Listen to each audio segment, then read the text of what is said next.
देवी,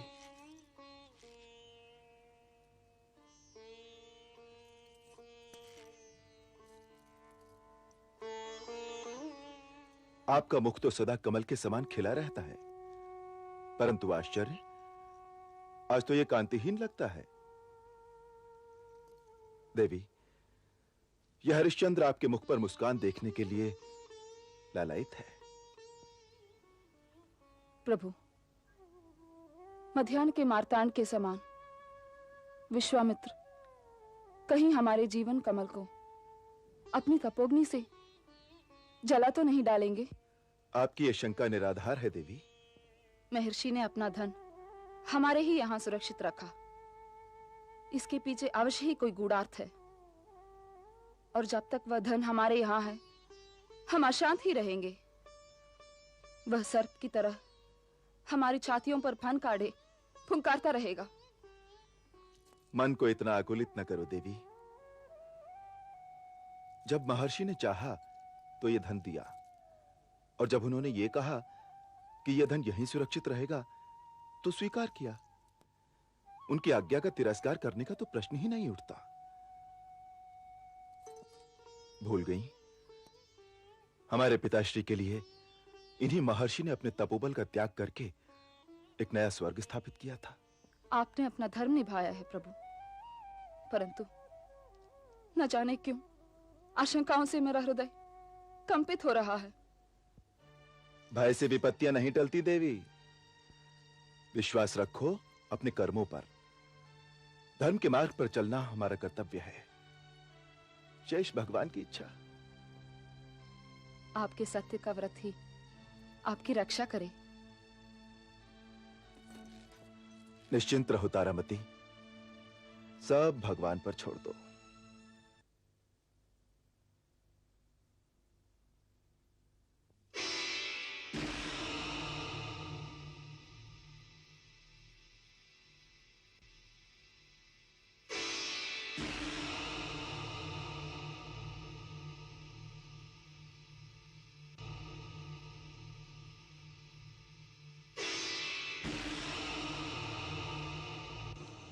ये क्या गुरुवर?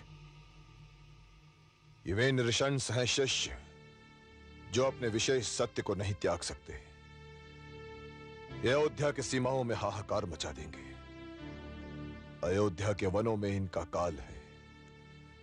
हरिश्चंद्र का पहला धर्म युद्ध इन्हीं से होगा। उसकी पहली परीक्षा आरंभ होती है।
महाराज की जय हो। मैं क्षमा भिक्षा मांगता हूँ।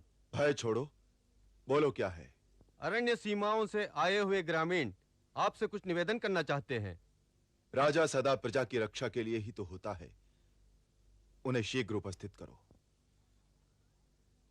महाराज की जय हो। महाराज, आप ही हमारे पिता हैं, हमारे पालक हैं, रक्षक हैं। हमारी रक्षा कीजिए। रक्षा कीजिए महाराज। भयभीत मत हो, आप लोगों के लिए हम अपने प्राण भी दे सकते हैं। बोलिए, क्या विपत्ति आई है आप लोगों पर? अकस्मात अरण्य से आए जंगली जानवर ग्रामीणों को मारे जा रहे हैं, शस्य श्यामल भूमि का नाश कर रहे हैं। गांव में हाहाकार मचा हुआ है। मैंने अपने इकलौते पुत्र को खो दिया महाराज, जानवर उसे उठा ले गए। मंत्री, सेनापति, सेना सहित हम स्वयं भी वहां जाएंगे और उन रक्त पिपासु जानवरों का नाश करेंगे। आप लोग निश्चिंत होकर घर लौटिए। राज्य कोष से आप लोगों को पर्याप्त धन भी दिया जाएगा।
युद्ध में व्यूह का बड़ा महत्व होता है नक्षत्रक। मैं हरिश्चंद्र के लिए एक नवीन चक्रव्यूह रचने जा रहा हूं, परंतु इस व्यूह की सफलता तुम्हारे सहयोग पर निर्भर करती है नक्षत्रक। आज्ञा दीजिए गुरुवर। इस व्यूह में काम, नैतिकता और धर्म का मिश्रण है।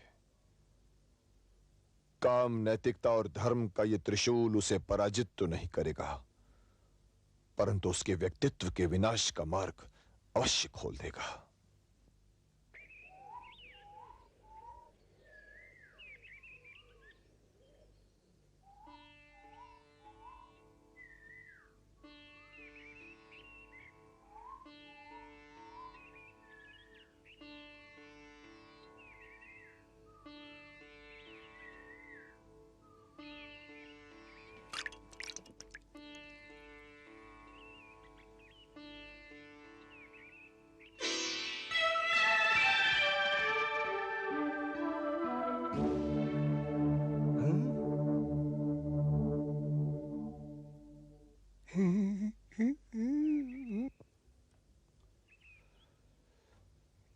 ये मातंगी कन्याएं हरिश्चंद्र को अपने आकर्षण पाश में बांध लेंगी नक्षत्रक।